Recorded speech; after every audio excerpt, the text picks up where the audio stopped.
ang kwentuhan ngayong Monday kasama ang ating bisitang motorcycle enthusiast na si Kevin Obejero at ang kanyang dog companion kapag siya ay nagra-ride, ang Pomeranian na si Cory. At this time, pag-uusapan po natin ang naging role ni Cory para baguhin ang buhay ni Kevin. Hi, Kevin. Hi po, good morning, Ma'am Pia. Hi, Cory. Are you okay over there? Ayun! Ang cute-cute naman pala ng doggy na to. Okay, paano nag-start ang partnership ninyo? Dalawa! Naka-shades talaga eh! Pakita naman ang eyes mo. Ay, talagang may iba pa siyang shades pag wala siyang motor. Yon, meron siyang aviator shades. So, alam ko na parang naging rescue si Cory sa buhay mo dahil fourth owner ka na niya. Fourth owner actually po. Fourth owner ako kasi yung first and second owner, nag-migrate daw. Tapos iniwan siya. Then yung third, nagpakasal, lumipat ng kondo, bawal yung aso. Oo. Kaya temporary lang sana talaga. Okay. And wala talaga akong hilig sa small breed, to be honest. Kasi yung mga dog breeds ko po kasi is Belgian, Malinois, Siberian, Husky, Bully. Nung dumating si Cory, parang naawa ko kasi nung napunta sa bahay namin, nasa sulok lang. Parang matamlay. Feeling ko parang alam niya na ipinamigay na ulit ako, gano'n. Kaya naisipan ko, isama siya sa ride. Then, nung first ride namin, ginawa niya is gumanon siya. Like, nag-enjoy siya sa hangin. Nasa harap siya? Nasa harap. The same Nung na-play na video, arrangement. yes po. Meron siyang harness dito sa chest mo. Opo. Tapos, wala pa siyang suot nun. Wala pa. So, anong ginagawa niya? Gumaganon-ganon siya. Sabi mo nga, parang nagsiswimming. Nagsiswimming sa hangin po. Siguro nalulunod siya dun sa no? Dun sa wind. Yan yung sabi ng karamihan, kawawa daw yung aso kasi baka daw malunod sa hangin. Si Cory naman hindi kasi enjoy na enjoy talaga niya. Kaya nilagyan mo siya ng protective gear. Po. Nilagyan mo siya ng goggles. Yes po. Kasi syempre, pag malakas yung hangin, syempre nakakapuwing din yun. Yes po. And also, we promote po kasi proper gear pag nagra-ride. Kaya dapat din yung aso ko. Oo, ikaw fully geared. Full gear Syempre si talaga. Cory dapat fully geared up din. Yes po. May helmet. Saan mo to binili? Tingnan mo naman liit nitong helmet na to. For sure, pinasadya mo to. Ngayon po, marami na po nagbebenta niyan. For dogs talaga? For dogs po talaga. Ha? So, nung uso na dahil sa inyong dalawa, ang Baka pagsama na rin ng mga doggies, pati yung Yung goggles po. Made for dogs talaga? Dogs po talaga. Okay. So, ano yung pinaka-memorable ninyong trip together? Sabi mo nga, 65% of the Philippines Yung nalibot pinaka-memorable is nung nag-Loop de Madrid kami sa Surigao.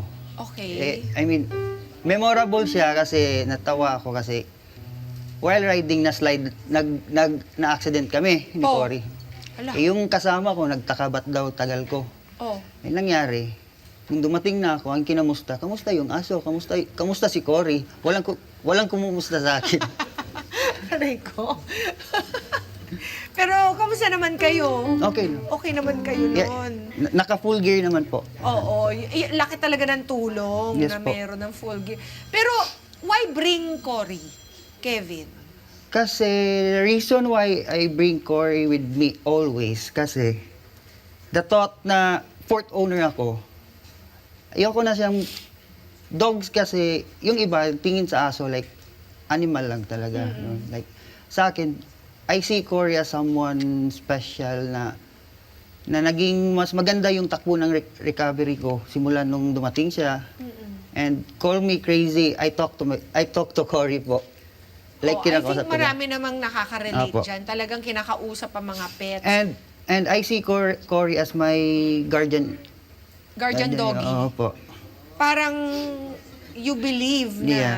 napoprotect mo rin Opo. siya. Kasi, di ba, kanina na-mention ko parang na-rescue mo si Cory Opo. dahil pinagpasapasahan siya ng mga human owners niya Opo. before.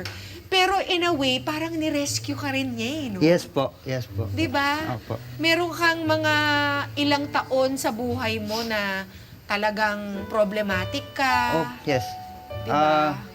Nasawi ka dun sa nursing career na dapat kung saan ka nursing po papunta. ata Paano, sa paano nangyari yun, Kevin? growing up po kasi, di na ako ignorant sa yung mga bawal. I grew up knowing those things and nung 17 ako, may mga friends ako, yung mga nasasama ka sa mga bad influence naisipan ko, why not try it since alam ko naman. Ayun, dun nagsimula.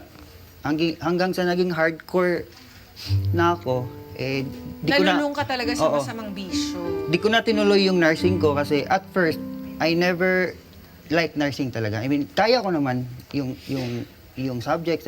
Di ko lang talaga, let's say, trip yung nursing. So, mas lumala pa nung Kaya ayun, nasa BI ka, na bad influence. nasa bahay na lang ako, laging gumagawa ng bawal, gano'n, hanggang sa one day, may partner na kasi ako dati. And nag-Taiwan siya, hanggang umabot sa point, pati yung dad ko, kasi nag-alala sa akin, baka daw kung saan ako mapunta, kaya ako at yung dad ko nagawa. Pero, Po. so paano ka Yun. nakatulong si Cory doon sa Yun. doon sa recovery mo? Way back 2017, napasok ako sa isang facility, gano'n. And doon na nagsimula. Then, tinapos ko yung program. Then, actually, nag-relapse pa ako. Nag-relapse pa ako. Then, nabalik ulit hanggang sa nag-volunteer work where it happened na-meet ko si Miss Dayan. Yun. And, kaya doon, 2018, hanggang ngayon, na-clean na ako. Okay. Yeah. At paano nakatulong si Cory? Nag-start ako sa dog, nagka-partner ako, then we got dogs and motorcycle. Okay. Then, yun, dumating si Cory, parang, iwan muna namin sa'yo si Cory kasi bawal sa condo. Ayun. I never thought na ganun, maaawa ako sa kanya kasi lagi na lang siya nasa corner. Kasi yung ibang aso ko, laro ng laro, siya, wala, nagsusolo lang talaga. Parang mafe-feel mo na sobrang sad niya. Kaya, nung nag-start na kami mag-ride, wala, yung feeling ko, ibang-iba talaga. Ano yung feeling, Kevin, kapag kasama mo si Cory? The level of happiness na nararamdaman ko, like Cory, walang katulad po. At kapag wala siya sa mga rides mo? Nag-a-anxiety po ako. And also, mas kasama ko pa siya kaysa partner ko. Yung tipong mas nagsiselos na siya kaysa kay Cory. Nagsiselos na siya kay Cory kasi lagi mo siyang kasama. Opo. At mas hinahanap-hanap mo siya. Opo. Siguro, I don't know, Kevin, is the feeling parang like, kasi parang you depend on each other. Yes po. Siya, he depends on you. He depends on me. Ikaw rin naman, Kahit na masasabi mo bang you also depend on him? Yes. Diba? Totally, I depend on Cory. Kahit di siya nagsasalita, like yung parang pinapakita niya lang na lalo na pag, like there are times na nalulungkot ako.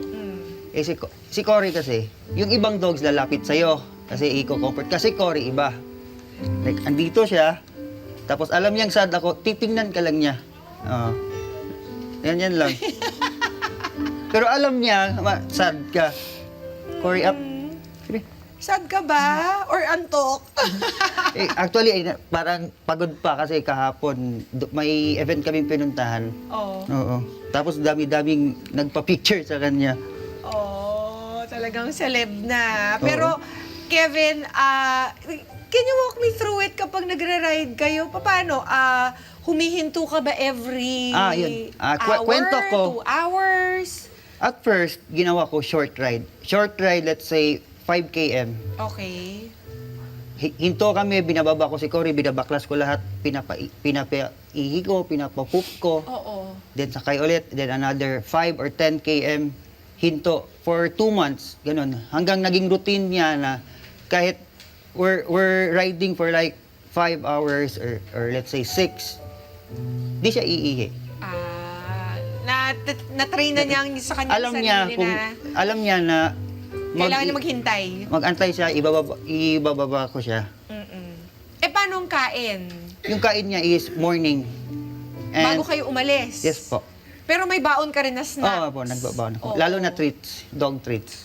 At anong pakiramdam na nandyan siya sa chest mo? Hindi siya pumipiglas, talagang steady lang siya. Nakakatulog lang. ba siya sa biyahe? One time, yung first long ride talaga namin, parang kinabahan ako kasi nasa harap siya, gumanon yung ulo. Okay. Akala ko, like, hinimatay or ano, yun pala natulog. Oo.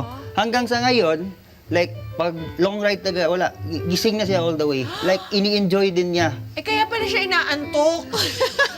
Hindi siya nakakanap. Pero hanggang ngayon, hindi mo alam kung ilang taon na si Paul. Let's say lang po, 5, 6, or 7. Yan yung lagi kong sagot. Antok na antok siya. Kevin. Okay. Pero everyday you ride. Yes po. Our main mode of transportation po talaga namin ni Cory is motorcycle po. Ay, ulan or init po.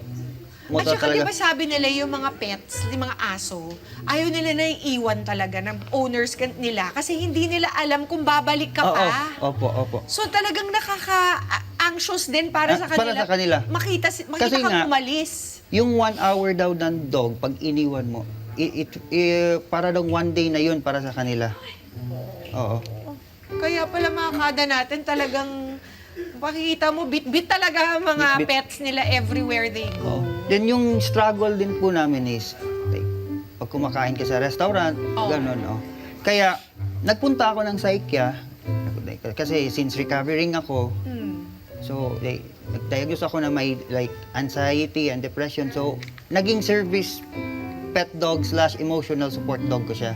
So, that's why, pag lumilipad kami, pag nag-plane, kasama ko siya palagi. Oo. Sabi mo, kinakausap mo si Cory. Paano mo pinaparamdam sa kanya how important he is sa'yo, Kevin? Like, ganun. Tapos kinakausap ko, tapos sabi ko, kiss, tapos maglilik siya sa'yo. Tapos yung titig niya, like, titignan ka talaga niya. Oh. If you had a message for Cory, Kevin, para sa lahat ng mga nakabutihan na naidulot niya sa buhay mo, sa lahat ng mga pagbabagong na-inspire niyang gawin dahil sa loyalty niya sa'yo, sa pagmamahal niya sa'yo, sa attention niya sa'yo. Message ko po is, love your dogs po. Like, you love them as your family talaga. Don't treat them na aso lang yan, animal lang yan. Kasi they too have feelings po. Nasasaktan din sila. And they also long for love talaga. I love you, Cory. Ah! Ay, sorry. Oh. Diba? Totoo ba yan? Pag napatahol? Pag napatahol mo, sa'yo na. Hindi nga! Oo. Hindi siya tumatahol? Hindi. Ever? Hindi, tumatahol. Tumatahol? Pero mahirap. Cory!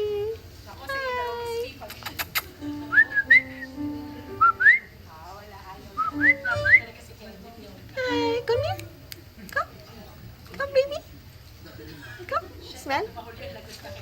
Smell.